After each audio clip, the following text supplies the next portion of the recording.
Major funding for this program has been provided by the Letty Pate Evans Foundation and by the National Endowment for the Humanities and the Georgia Humanities Council.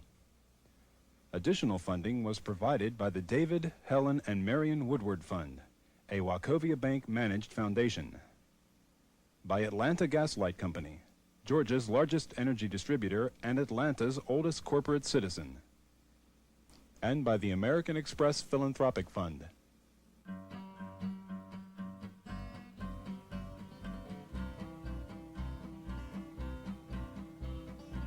This is some of the last undeveloped country in DeKalb County.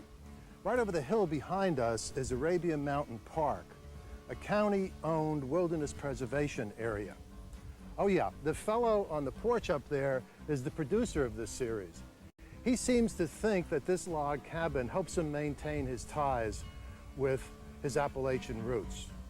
Sort of a 60s throwback, I guess, a back to nature sort. Like many thousands of Atlantans and millions of other Americans, he makes the half-hour-plus daily commute to the city to do what it takes to make his mortgage note. In the 1990s, even log cabins come with adjustable rate mortgages. 10 driving miles outside of the perimeter, this place is beyond suburbia. It's what we now call exurbia. And the development of suburbs and exurbs raised many thorny issues for the making of modern Atlanta. In today's Atlanta, the automobile and the suburb feed on each other. The Tom Moreland Interchange, more popularly known as Spaghetti Junction, exchanges traffic at the intersection of interstates 85 and 285 on the northern rim of the metropolis. I-285, the perimeter highway encircling the city, serves as a crossroads, the archetypal main street for today's urban America. Because it's a mess out there. Fresh air already today, Randy. Here we go in the city. Connector northbound at 10th Street. That wreck has traffic slow back to I-20 right now. And a wreck connector southbound at North Avenue's got traffic slow back to the Brookwood split. Southbound 285 at the Lakewood Freeway, also a mishap there. Another accident southbound 285 at Cascade Road. Ashby and Marietta Street, a wreck with injuries. Highway 29 at Scott Boulevard. West Nancy Creek at Ashford Dunwoody. That's with injuries in DeKalb County. And westbound I-20 before Thornton Road, two separate wrecks out there in West Cobb as traffic slow back to the Six Flags area. Southbound 400 before 285, a jackknife tractor trailer, that's in the center lane with injuries. Also add to that Franklin Road and Delk Road in Marietta. This report is brought to you by Maury. Unlike earlier main streets where trolleys and cars pass by pedestrians walking along sidewalks, the expressway is for automotive traffic only. It's a between place, somewhere between where you've been and where you're going. It's not a people place. In fact, the only time you're likely to encounter anyone out here is in one of those all too frequent traffic mishaps which bring this mass of frustrated humanity to a screeching halt, usually during rush hour. While dinner's not playing in traffic, let's consider how the automobile, the way of life in America, has hastened the process of suburbanization. Suburbs rode into Atlanta first on the horse-drawn trolley and later on the horseless carriage. Druid Hills, where we are right now, was among the first. It was designed by Frederick R. Olmsted in the 1890s, and it influenced the shape of many suburbs that followed. By 1930, some 36 planned suburbs with such picturesque names as Ansley Park, Garden Hills, and Spring Lake were in place mostly east and north of the downtown. Such development set the scene for changes in the city predicted by Olmsted disciple Warren Manning in a 1922 article he wrote for the Sunday Constitution magazine. Atlanta now begins to seriously feel the pangs of overcrowding and to realize that something needs to be done. The solution requires the appreciation of and the need of adequate access to the landscape beauty of the region that the automobile now makes readily accessible to the city for homes and for vacation periods. Atlanta, tomorrow a city of a million, will by the year 2000 extend more than 15 miles out, far enough out on the spokes of transportation ways to permit radial roads to again pass off from secondary centers into the country. They will lead to industries and homes on the city's south side and to magnificent estates on the north. a Piedmont picturesque. The end of World War II brought our boys home as heroes, with love on their minds, money in their pockets, and the American dream on easy payments. Mass production techniques in the housing industry created endless chains of new neighborhoods, stretching away from central cities, easily accessible by car. The picturesque suburbs of post-war Atlanta, like much of America, concealed a far less attractive aspect of life: racial segregation. At the turn of the century, social critic W.E.B. Du Bois had predicted, "The problem of the 20th century is the problem of the color line, the relation of the darker to the lighter races of men." In Atlanta, the color line existed as a physical entity. It contained African Americans within older sections of the city, while it opened the new suburbs to whites only. Atlanta's black leadership recognized the need to break out of the older communities and open up at least a portion of the new suburbs for an expanding black population. After hard bargaining and organized voting drives during the early 1920s, the color line was finally broken here on Ashby Street on the city's west side.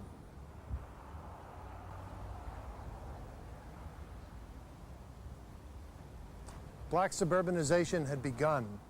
A quiet revolution was underway. Going back as far as 70 years ago, there's been a progression westward of black neighborhoods in the city. First, I guess one of the barriers for black migration westward was Ashby Street, which borders on the West End neighborhood just adjacent to this campus. Beyond there was a steady progression out along Hunter Street, which is now Martin Luther King Drive. And then we come to the 60s, of course, with the famous Peyton Road actual barriers that were erected, which were to be the ending point for black migration westward. Of course, those barriers came down and the migration continued and continued on really now even into Fulton County and into other counties on the southwestern side of the city. Move Six Flags to underground and put Smyrna out of bounds. But please, don't monkey with Beach Street. Stretch 400 if you will. And let Lomax foot the bill. But please, don't monkey with Beach Street. In 1922, landscape architect Warren Manning might have seemed visionary in predicting that suburban Atlanta would extend a whole 15 miles up Peachtree from 5 Points. If he could return in 1992, he'd find it extending 30 miles northeast to Peachtree Corners and 40 miles south to Peachtree City. He may have underestimated the distance, but his basic premise was right. The automobile would drastically expand the city and reshape its environment. By the late 1930s, the first two shopping centers with off-street parking had been built. Road Center North on Peachtree Street and Briarcliff Plaza here on Ponce de Leon at North Highland. This shopping center is best known for its all-night pharmacy, which, incidentally, has given us perhaps the most endearing piece of pop art in the history of modern television advertising. Plaza Pharmacy, Ponce de Leon and Highland, is never closed. The Plaza's prescription department is staffed with 5 registered pharmacists who insist on careful checking of each prescription. The Plaza's cosmetic department is one of the largest in town. Complete meals and fountain delights are served 24 hours a day. You'll find not only candies, Hallmark cards, magazines, and books to choose from. Plaza Pharmacy, Ponce de Leon and Highland, is never closed. Open day and night, including all holidays. But I digress. 20 years later, and almost 8 miles due north of downtown, the region's bellwether mall, Lenox Square, opened. Within a decade, the ever-expanding Lenox and nearby upscale Phipps Plaza would promote themselves as the new downtown. But the developers of Lenox Square and Phipps Plaza found their claim to be the new downtown a hollow one in just a few short years. Why? Because the Eisenhower administration came up with the idea of moving military convoys around the country faster on superhighways in the event of war. And the Hartsfield administration seized upon this as a way of holding Atlanta together. After World War II, there had been only a modest amount of development in this region for a long, long period, stretching almost to 20 years. And all of a sudden in the 50s, we burst out with a period of prosperity and of construction, of investments of all sorts. And the birth rate rose to its highest level in history. It coincided with a decision that was made in 1954 for the national government to begin to undertake a national highway program. When the Federal Highway Defense Act of 1954 freed funds from Washington for interstate expressways, Mayor Hartsfield was ready with a plan that had been devised just after World War II. As head of the Central Atlanta Improvement Association in the 1950s, George Goodwin was a key advisor. Yes, the Hartsfield was always looking out for the town, and he was on top of anything that was going on. Remember back with his idea of the night airport airway landing system. And so really before the war was over, he and some of the other people in Atlanta were thinking about how we're going to move people and goods around this place after the war. The expressway system in Atlanta joined 3 cross-country interstates downtown. I-75, the north-south highway, joined I-85, the northeast-southwest route, several miles through the city, becoming known as the Downtown Connector. I-20, an east-west interstate, crossed the connector just south of the state capitol. I-285, a perimeter highway completely encircling the city, was added later. The highways opened up undeveloped land of enormous, to enormous extent to allow the flow of this demand to move outward. And that was buttressed and supported by the federal growth policies that chose not to put the national funds into the rebuilding of the school systems and the park systems and the pipes and the streets and so forth, but to finance the great demand for new development out of the suburbs. Instead of the highway function as advertised, and that is bringing people to the central city, it has had and will have the opposite effect of pulling people to the suburbs and draining the vitality of the central city and its neighborhoods. An expressway system intended to speed suburbanites into the central city, let them escape from it into a world of their own. Over a generation, countless shopping malls, office parks, industrial parks, and subdivisions grew along the rim and spokes of the freeway system, expanding the metropolitan limits toward the borders of neighboring states. Now there are several new downtowns on the north side, where lies our ultimate suburb, Dunwoody. Hello there. I am Mrs. Ashford Dunwoody.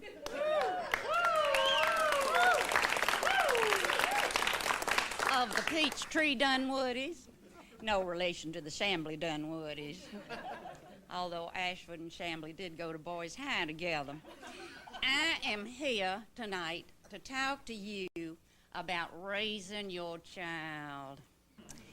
Now, parents, there are several things to get your child on the road to good grace. First is culture. An appreciation of the arts is most important.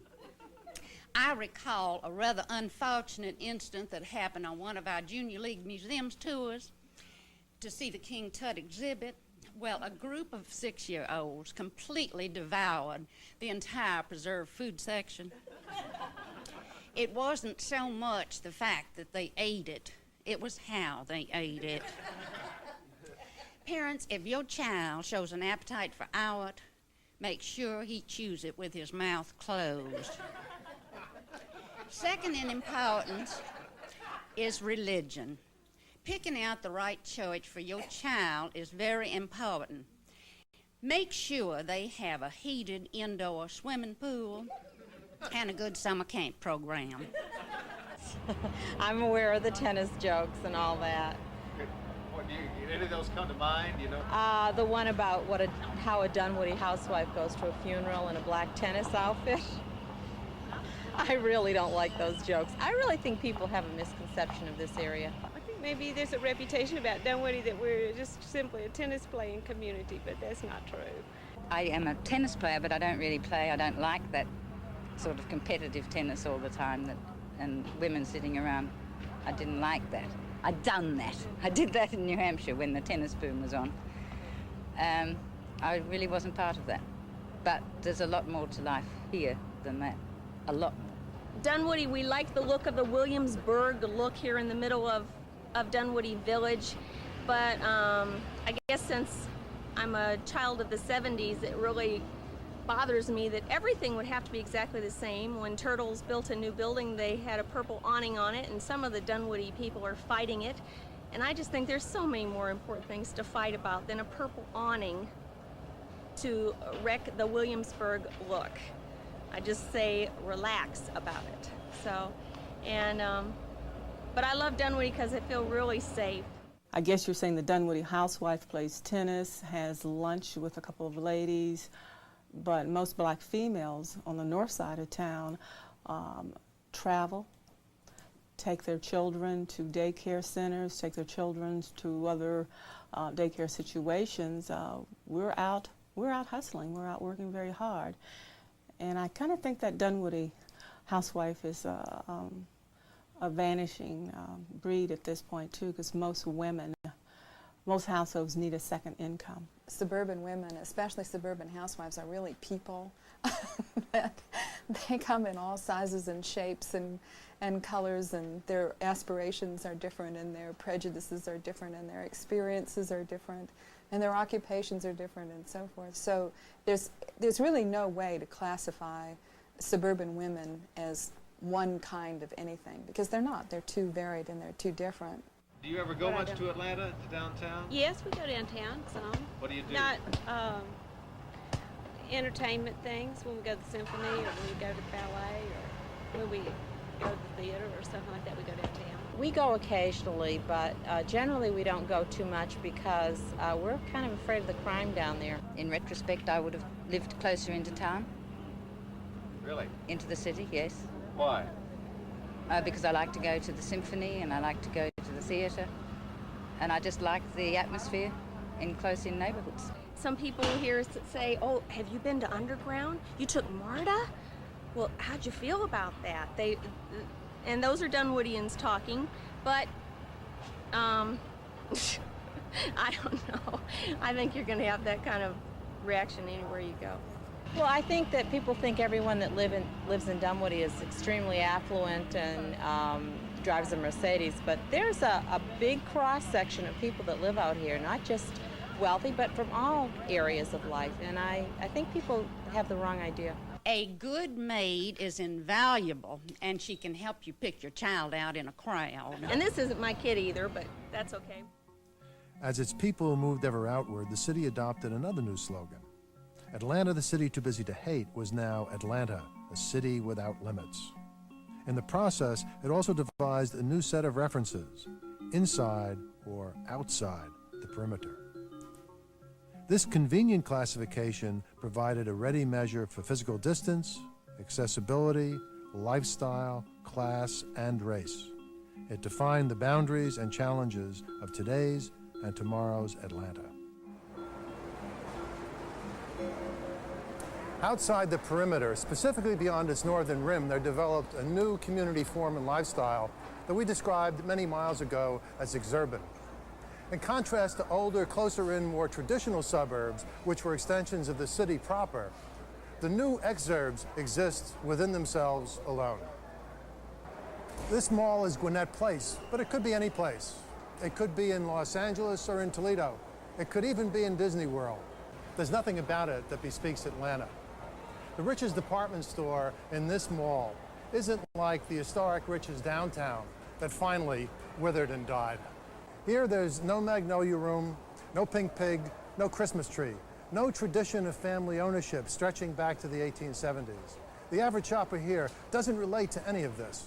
Often a corporate transferee simply exchanges his family's exurban community outside of Detroit, Kansas City, or Philadelphia for its mirror image in Dunwoody or Norcross. In career terms, up and out. for many such transient households, community is more a generic term than a vital place.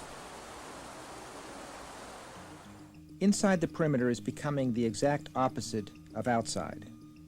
Outside are some of the nation's fastest growing counties, Gwinnett and Cobb among them. Inside are large pockets of stagnation and decay, set against an area of affluence. Outside, the population is 3/4 white. Inside, it's 2/3 black. Outside is now a Republican donut, which has sent to Washington 2 stridently conservative congressmen, Newt Gingrich and the discredited Pat Swindle. Inside, Democrats now elect such heroes of the civil rights era as John Lewis and Andrew Young. Yesterday's suburbs, West End, Washington Park, and Druid Hills, for example, are now historic districts fairly close to the downtown area. We now have exurbs extending out to 30 miles from the downtown area, and each of these areas has their own suburban centers or suburban downtown areas. In place of the old fried egg analogy with a single center, we now have a pepperoni pizza model with many centers spreading around the metropolitan area. For example, out to the northwest, we have the Cumberland Galleria area. To the north, the Perimeter Center area out along Georgia 400.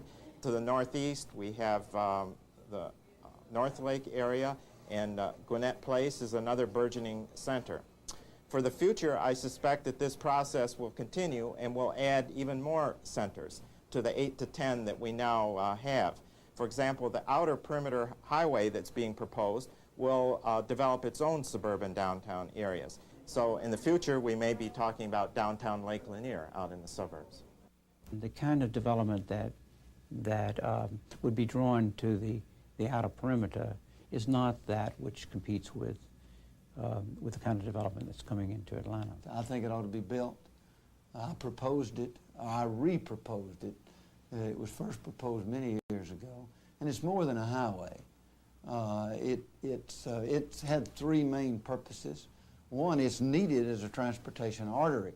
Second, I think it's needed to support at a comfortable lifestyle the growth that's just coming on top of it.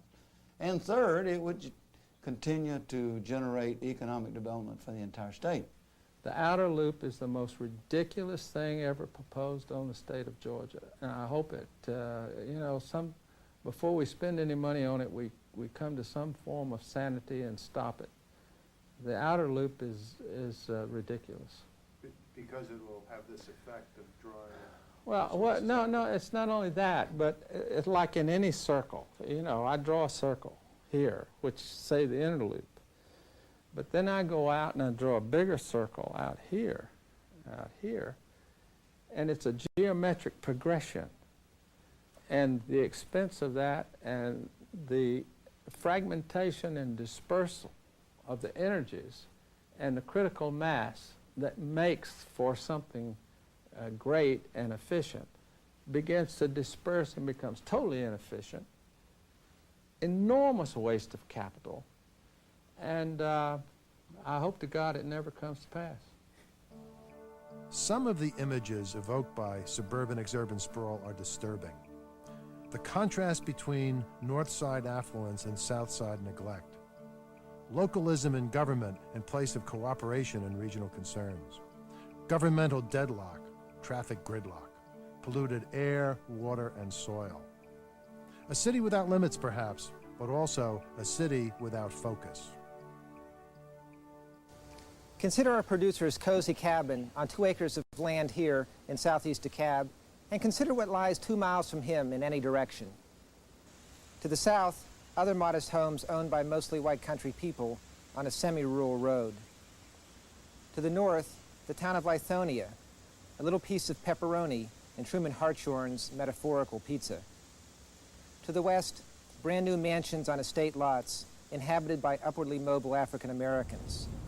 But to the east, a moonscape, where construction of yet another giant regional mall has been stalled for years because of poor planning. Can the outback be tamed, or does it have a momentum all its own? we're urged to think and plan regionally. But some skeptics define a region as an area one size larger than the one we can't quite manage now. The challenge is the region, not the city, not the suburbs.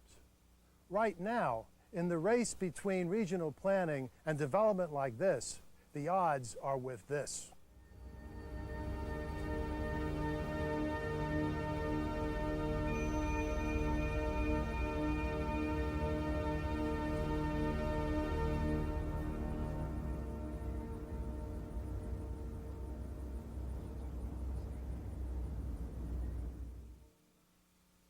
Major funding for this program has been provided by the Letty Pate Evans Foundation and by the National Endowment for the Humanities and the Georgia Humanities Council. Additional funding was provided by the David, Helen, and Marion Woodward Fund, a Wachovia Bank-managed foundation, by Atlanta Gaslight Company, Georgia's largest energy distributor and Atlanta's oldest corporate citizen, and by the American Express Philanthropic Fund,